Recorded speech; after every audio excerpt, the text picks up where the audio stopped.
Bonjour et bienvenue sur Ami Project. Dans cette vidéo, je vais vous expliquer comment utiliser notre logiciel. En commençant par l'inscription, puis la configuration de votre entreprise. Tout d'abord, cliquez sur le bouton d'inscription pour ouvrir le pop-up. Commencez par insérer les données principales de votre entreprise. Ensuite, cochez la case d'acceptation de nos conditions générales, puis cliquez sur Créer. Un lien de confirmation vous sera envoyé dans quelques minutes. Il suffit alors de cliquer sur ce lien pour activer votre compte. La première fois que vous vous connectez, un pop-up vous propose de compléter l'ensemble de vos coordonnées. Cliquez sur le bouton pour aller à la page des paramètres. Complétez toutes les mentions légales indiquées par une astérisque. Celles-ci apparaîtront sur tous vos documents commerciaux. Rendez-vous ensuite dans les paramètres des documents. C'est ici que vous trouverez, entre autres, votre taux horaire, votre taux journalier, les informations liées aux acomptes et les conditions générales.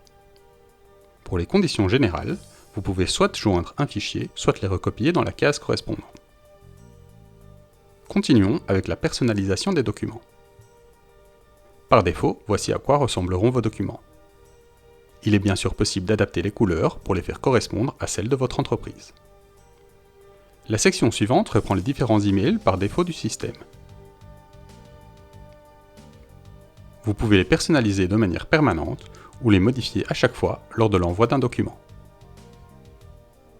La dernière section est celle de votre compte Ami Project.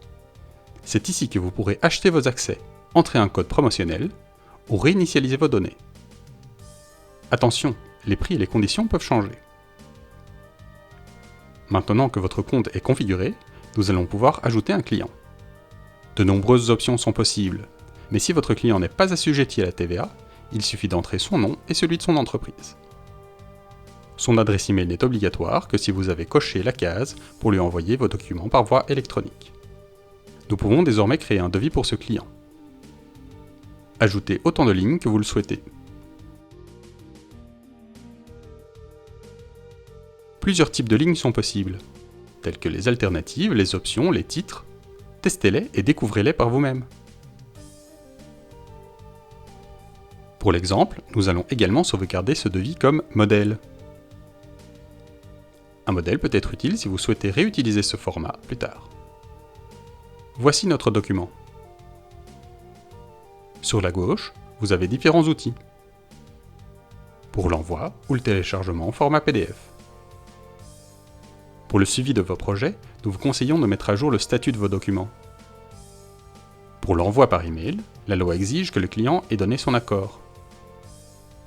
Puisque nous n'avions pas coché la case lors de l'inscription du client, la demande n'a ni été envoyée ni acceptée. En cliquant sur Envoyer, le client recevra un email lui demandant d'accepter vos documents par voie électronique.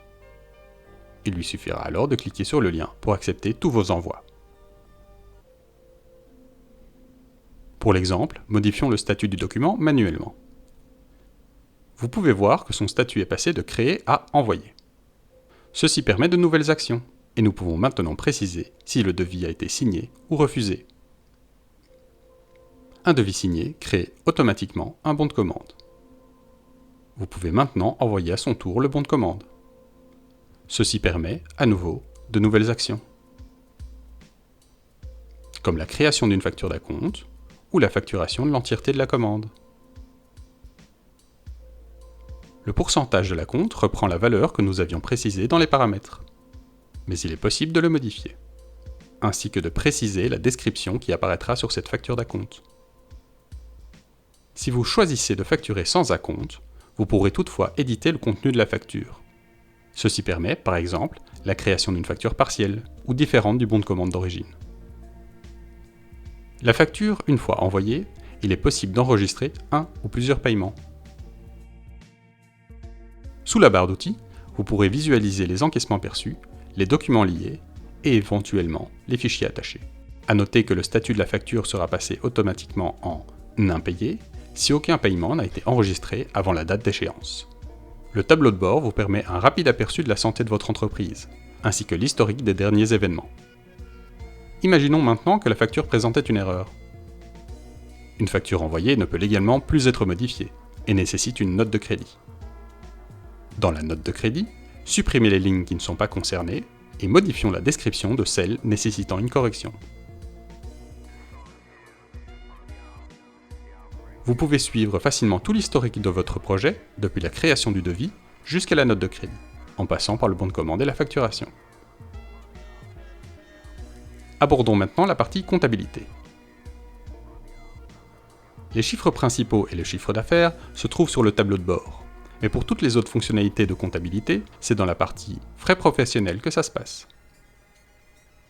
Les frais sont classés par date et rangés en catégories. Certaines catégories, telles que les voitures ou les restaurants, présentent des règles particulières. C'est pourquoi nous les avons préenregistrées.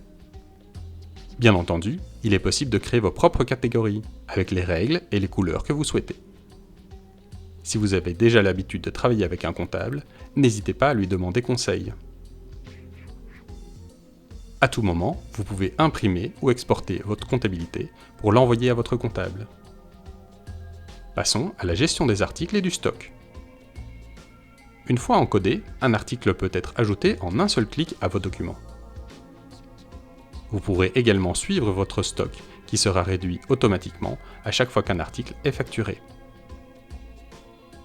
Terminons avec la partie d'aide et de support technique.